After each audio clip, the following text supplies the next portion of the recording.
So guys, if you observe here under my username it's mentioned default directory. In your case also it is showing as default directory, so I don't like this one.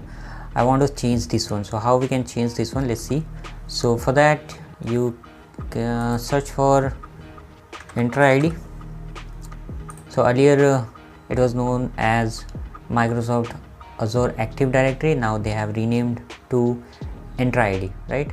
So in the enter ID just scroll down a little bit and you will see an option for properties, right? See, there is an option for properties, so just click on this properties.